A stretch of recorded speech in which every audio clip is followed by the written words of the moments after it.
Capítulo 3 Um novo estilo de vida. O método do respeito recíproco. Nos 22 volumes que precedem o presente, procuramos compreender o nosso mundo, orientando-nos, pelo menos em linhas gerais, com referência ao problema do conhecimento. Ao mesmo tempo, quisemos comunicar aos outros os resultados deste trabalho.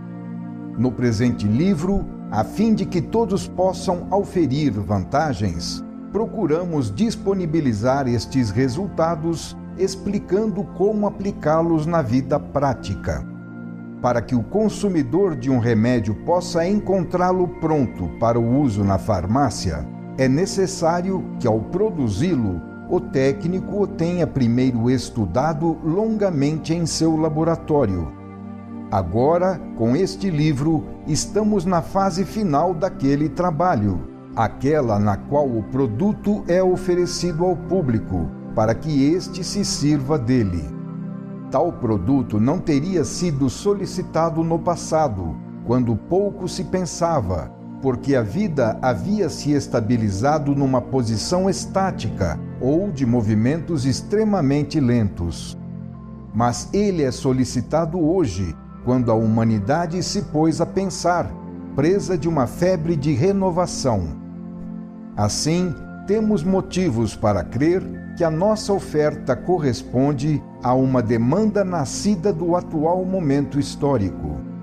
É por isso que fazemos tal oferta, buscando preencher um vazio e satisfazer uma necessidade.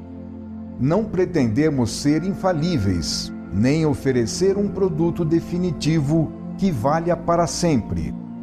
Mas acreditamos que ele, hoje, sirva mais do que os produtos usados no passado, os quais eram adaptados à época, mas não ao momento atual, que é de grandes mudanças. Sabemos que a verdade é relativa e evolui. Existe uma verdade absoluta e definitiva, mas ela constitui o ponto de chegada de quem está a caminho. Portanto, ao longo desse caminho, não pode haver senão verdades relativas à posição e ao nível evolutivo atingido pelo ser, um após outro, progressivamente. Sempre para respeitar o fato positivo dessa relatividade, propomos as nossas conclusões como hipóteses de trabalho, cuja validade o leitor pode ele mesmo depois controlar experimentalmente, aplicando-as à sua vida. Desejamos que ele se convença por si e não que creia em nós segundo o velho sistema do princípio de autoridade. Não assumimos nenhuma posição de mestre que, se colocando de cátedra, despeja sapiência. Não buscamos seguidores. Quem nos lê deverá fazer o esforço de compreender, sem pretender que outros o façam em seu lugar e lhe forneçam os resultados para adquiri-los sem fadiga.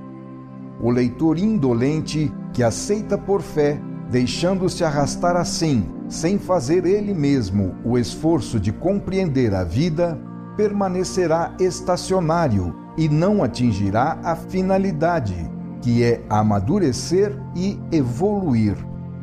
Isso não impede que exponhamos as nossas conclusões em forma definitiva, porque o caminho para chegar até lá, através de uma demonstração detalhada, já foi percorrido em nossos outros volumes, não sendo possível repeti-lo aqui.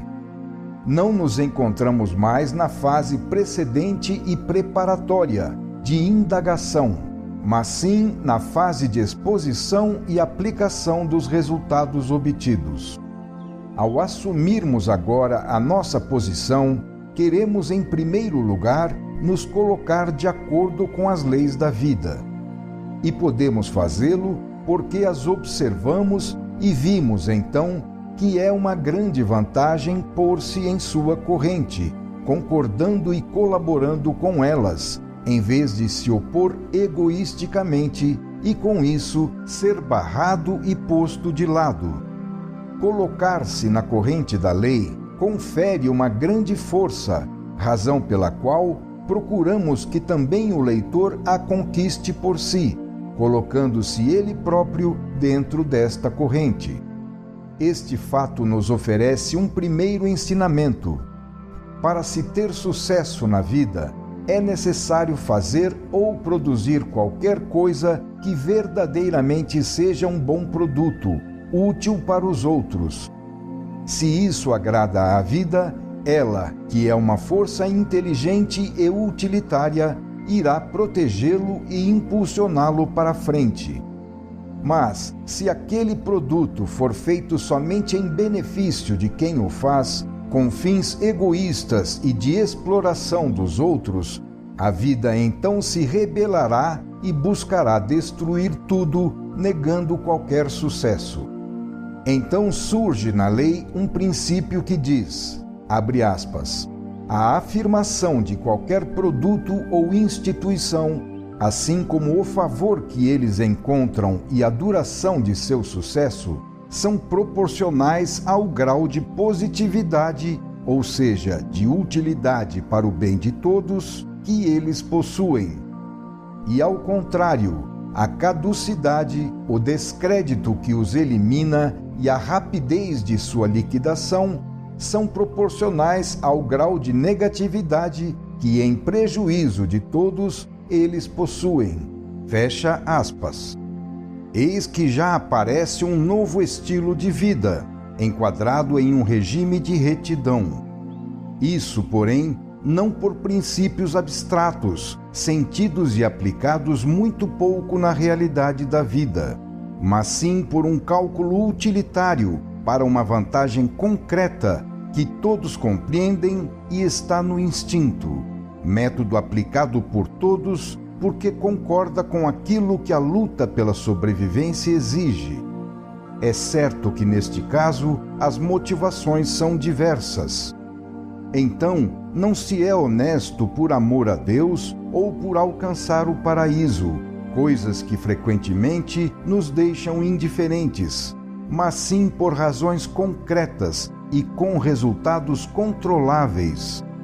Neste novo estilo de vida, não se fala de sacrifícios com recompensas nebulosas e longínquas, mas sim de uma vantagem imediata, calculável, previsível e, portanto, bem mais convincente, porque aderente à realidade. O ganho obtido assim é substituir a dúvida pela convicção e o fingimento pela ação. Será moral esse novo método de vida? Ainda que sejam diversas as motivações pelas quais se fazem as mesmas coisas, não há dúvida que as normas de conduta são sempre as da retidão. Chega-se ao mesmo resultado prático, mas passando-se por outras vias. Enquanto no passado usavam-se as sugestões ou imposições por parte de uma autoridade, agora se utiliza a demonstração racional, levando à convicção e, assim, à livre adesão de quem compreendeu e reconhece que é vantajoso ser honesto. Muito embora tudo isso tenha um mesmo objetivo, faz-se no segundo caso as coisas mais a sério, porque se conhece a estrutura do fenômeno, trabalhando-se, portanto, não por obediência, mas por convicção, livres e esclarecidos, com consciência e responsabilidade. Eis que a nossa moral, na forma, coincide com aquela tradicional, mas apoia-se em bases mais sólidas, fundando-se numa técnica da qual se pode estudar o funcionamento. Ela é, portanto, o modelo de moral adaptada ao novo tipo de forma mental que o homem novo de nossos tempos está construindo, analítica e crítica, em vez de instintiva, emotiva e fideística. Esta é a razão pela qual acreditamos que o atual momento histórico seja adequado para se propor tal tipo de moral, da qual se pode tirar vantagem segundo os novos tempos. Aqui oferecemos esta interpretação da vida não como uma conclusão obrigatória, emanada ex cátedra, mas como um método para ver com os próprios olhos e, assim, estudar a realidade dos fatos. São os fatos que falam, e não alguém que deseja impor a sua doutrina. Simplesmente dizemos, abre aspas, observai, é a realidade que fala. Eu só vos coloco a par da minha experiência, que adquiri no laboratório da vida, observando, pensando, compreendendo e controlando. Quem deve pensar, compreender e amadurecer agora, sois vós. Estamos aqui para vos ajudar nisto. Fecha aspas. Já terminou o tempo no qual se pensava por uma procuração delegada pela autoridade, que se encarregava disso, estabelecendo em que coisa se devia crer. Admitimos tão somente que o leitor, tendo compreendido o problema e continuando a indagação com o mesmo método, possa desenvolver, por sua conta, esta pesquisa, conduzindo-a para conclusões mais avançadas. Solicitamos este auxílio a todos os estudiosos inteligentes. Por isso dissemos acima que a verdade é relativa e progressiva. Aquilo que para quem escreve aqui é uma conclusão, pode ser para outros um início. Esta é a razão pela qual buscamos pensar este livro junto com o leitor. Eis que nos encontramos diante de uma revolução substancial, consistente com a renovação de valores sobre os quais se baseia a vida e adaptada aos pontos de referência em função dos quais se executa a nossa conduta. Hoje, o valor ainda consiste em riquezas, poderes, honras, etc., quando, na verdade, ele está nas qualidades morais. Acredita-se na força em vez da justiça, na astúcia enganadora em vez da retidão, etc. Mas assim, a cada passo, desembocamos numa estrada errada que nos leva a bater contra o muro. O alvo está sempre em um ponto diferente daquele que visamos. Porém, se apontarmos corretamente, nós o atingiremos precisamente. Então veremos que tudo está no seu devido lugar para executar a sua respectiva função e compreenderemos que a vida não é uma ilusão, mas sim um meio para construir a nossa felicidade e grandeza. Não se trata das revoluções usuais, que se reduzem à substituição de pessoas e de classes sociais nas velhas posições favorecidas para depois se comportar do mesmo modo. Trata-se, pelo contrário, de uma revolução que a maturidade mental torna possível, baseada na compreensão do imenso rendimento utilitário de se saber viver dentro da ordem, com retidão, em vez de se viver no caos e assaltando-se uns aos outros. Acreditamos neste novo tipo de revolução não porque nos sintamos capazes de iniciar uma mudança de tal grandeza, o que é absurdo, mas sim porque vemos que os tempos estão amadurecendo e que o novo milênio nos encaminha por essa estrada. O conceito de retidão como valor moral já existia no mundo antigo, mas não podia agir porque era baseado somente em abstrações ideais e afirmações morais gratuitas que não convenciam ninguém. A força capaz de impulsionar a mudança é devida à possibilidade, hoje existente, de se compreender o rendimento positivo e imediato deste novo estilo de vida e, portanto, a vantagem de realizá-lo com seriedade. Uma das bases deste novo estilo é a eliminação do absolutismo e de sua imobilidade em relação à verdade, para substituí-los pelo conceito de verdade relativa em movimento de transformação evolutiva.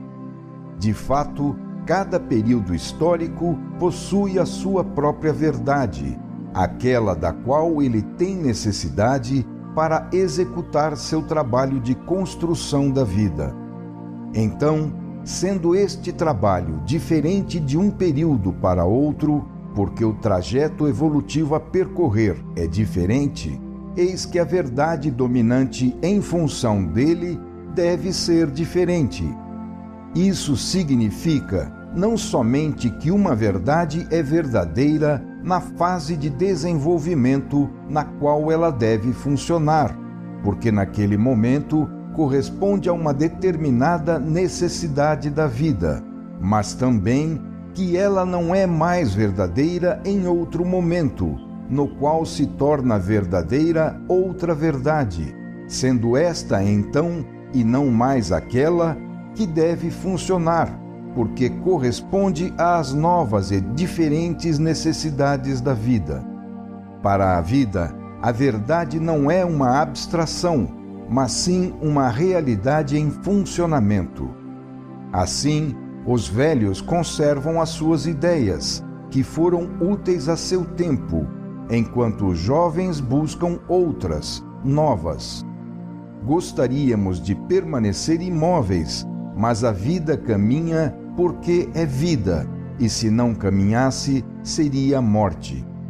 Eis então que a verdade dos velhos não é um erro, como agradaria aos jovens que fosse, para combatê-la e destruí-la. Trata-se, ao contrário, de uma verdade que cumpriu sua missão e que, por tê-la cumprido, merece todo o respeito. Merece esse respeito porque ela foi útil ao homem de seu tempo e porque, graças a seu trabalho, os jovens podem hoje se encontrar mais avançados. O progresso é uma escada que se sobe por degraus, não sendo possível passar ao sucessivo sem escalar o precedente. Disso resulta que o passado está superado, mas como integração que o leva adiante, e não como destruição que o elimina. Atentemos, pois, para saber, nos acontecimentos renovadores, conservar os velhos valores ainda utilizáveis pela vida. Eis os perigos de uma contestação geral e indiscriminada, que pode levar a perdas gravíssimas. Mas observemos ainda outro aspecto do novo estilo de vida. O conceito de relatividade do verdadeiro elimina o antagonismo não apenas entre o velho e o novo, mas também entre as verdades individuais. Ora, toda supressão de formas de luta é progresso que facilita a solução do problema da convivência pacífica. Segundo a forma mental do passado, cada indivíduo acreditava que seu modo de ver era a verdade. Então, ele pensava assim perante os outros, abre aspas, se eu vejo a verdade e esta é uma só, então eu a tenho e tu estás em erro, razão pela qual estou autorizado a te corrigir, fecha aspas. Quando a verdade era de um grupo, então, se este fosse forte, adquiria o direito de se impor aos estranhos, que se tornavam um terreno a ser invadido. O resultado era a luta pela conquista de seguidores. Eis o proselitismo. Quem aderia estava certo, mas quem não aderia estava errado e, portanto, era combatido. E uma verdade tanto mais valia e podia se impor como tal, quanto mais forte ela fosse, porque maior era o número de seus seguidores. Quando passavam à minoria, a sua verdade tornava-se erro, e como tal, era condenada. Isso até o ponto em que então as partes se invertiam, tornando-se perseguidos aqueles que antes eram os árbitros do juízo. Com tal método, acontece que os inovadores, considerados rebeldes porque faziam parte do grupo minoritário, contrário à ordem estabelecida pela maioria, eram depois julgados heróis e mestres quando o seu grupo, tornando-se maioria, conseguia se impor. Eis que o conceito de culpa e da correspondente punição, de legalidade ou ilegalidade, é relativo aos princípios vigentes e muda com a mudança da verdade dominante. Eis a importância vital do proselitismo, uma vez que o número provê a força para a sobrevivência, seja de uma religião, de uma ideologia política, etc. No entanto, o proselitismo é um sistema que invade outras áreas, atingindo o campo espiritual, conceitual, moral, etc., de modo similar àquele que, pelo mesmo motivo, é praticado na invasão do território alheio para escravizar seus habitantes. O novo estilo de vida, no seu modo de conceber as relações sociais, considerará o proselitismo como uma falta de respeito para com o próximo, considerando-o um atentado contra a liberdade de consciência. Ainda assim, o proselitismo pode ser um meio útil para difundir uma ideia, funcionando como um sistema de irradiação mental necessário à evolução. Então, onde começa o dever de respeitar a consciência alheia e termina o de instruir o ignorante? Se a vida usou o método do proselitismo, é porque ele cumpre uma função. Para cada nível de evolução, há um sistema proporcional de difusão das ideias. O proselitismo é adaptado ao estado infantil da humanidade, presumindo o ignorante que se torna discípulo para crer no mestre e repetir suas palavras. Por isso, tal método foi justo e necessário no passado.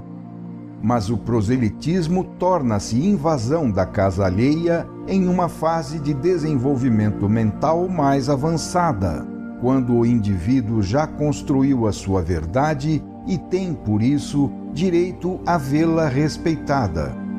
Trata-se, no primeiro caso, de um vazio a preencher, e no segundo, de um patrimônio alheio no qual não se deve pôr a mão.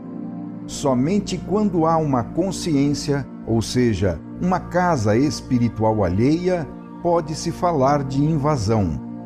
Mas quando tudo isso não existe, tem-se o dever de entrar para ensinar. É assim que a difusão das ideias deve ser realizada por dois modos diversos, segundo o nível evolutivo no qual o fenômeno ocorre. Para o primitivo, a simples oferta de uma verdade não serve para nada. Caso se explique, ele não entende, e quando se oferece, ele não aceita, porque segue somente seus instintos. Nada mais resta senão persuadir com os elementares argumentos utilitários da ameaça, inferno e prisão, ou do prêmio, paraíso e gozos. Para quem tem uma consciência, tal método torna-se repugnante e é repelido. O medo obriga e o desejo seduz, mas nenhum dos dois convence. Este método é aceito porque coincide com o utilitarismo fundamental da vida, mas não convence, porque seus resultados são incontroláveis e estão situados no imponderável. Explica-se assim como a ignorância e o método de prêmio ou castigo produziram no passado uma obediência passiva, sem convicção, feita, portanto, de evasões e hipocrisias. Quem é mais evoluído deseja, pelo contrário, ver, compreender e ficar convencido. a sua aceitação é condicionada a outros fatores. Então pode bastar o sistema da oferta, sem a necessidade de levar em conta o cálculo do dano ou vantagem. É assim que hoje, frente à forma mental mais adiantada, o proselitismo é substituído pelo diálogo.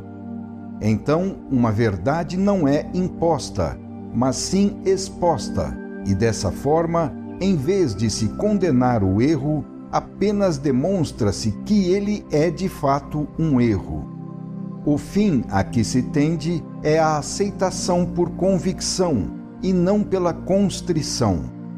O método é mais sutil e profundo, e o resultado mais íntimo e completo. Eis a transformação a que assistimos em nosso tempo. Esta é a razão pela qual nasceu a ideia do diálogo. Trata-se de um fenômeno universal, porque é efeito de deslocamentos evolutivos. O uso desse novo estilo é fatal hoje, porque faz parte de um amadurecimento biológico. Explica-se assim o fato do odierno surgimento de uma nova autonomia mental, pela qual o velho sistema ético fideístico é destruído, sendo colocado sob um processo de secularização e dessacralização, que o despoja de sua fisionomia tradicional. Para os conservadores, agarrados à forma, isso parece o fim. Então, não vendo que se trata de uma destruição necessária para a renovação, eles se desesperam. Desesperam-se porque cada um está convencido de possuir a verdade absoluta, de modo que a dos outros é considerada um erro. Então, é doloroso não conseguir destruí-la como se desejaria. Nasce deste modo uma oposição entre termos que são apenas aspectos complementares de uma verdade única. Complementaridade pela qual um é necessário ao outro, assim como são a luz e a sombra, que isoladas do seu termo oposto não são percebidas. Assim se opõem erro e verdade, que são simplesmente as duas partes, positiva e negativa, de uma única e permanente unidade, ainda que em todos os lugares a vejamos cindida no dualismo universal. O novo Evangelho dirá, abre aspas, respeita o teu próximo como queres que teu próximo respeite a ti mesmo, fecha aspas. Por evolução, se passará do velho método do assalto ao novo método do respeito. Chegaremos a isso quando a inteligência estiver desenvolvida o bastante para compreender a relatividade das nossas verdades, todas elas corretas em função do ponto de referência, dado pelo grau de desenvolvimento mental e moral alcançado pelo indivíduo que a possui. Todos estamos a caminho, ocupando diferentes posições evolutivas. É natural, portanto, que tipos com personalidade e com olhos diversos vejam aspectos diferentes da realidade. É por isso que cada um tem o direito de possuir a verdade e de exigir respeito por ela, assim como tem o dever de respeitar a verdade dos outros. Final do capítulo 3.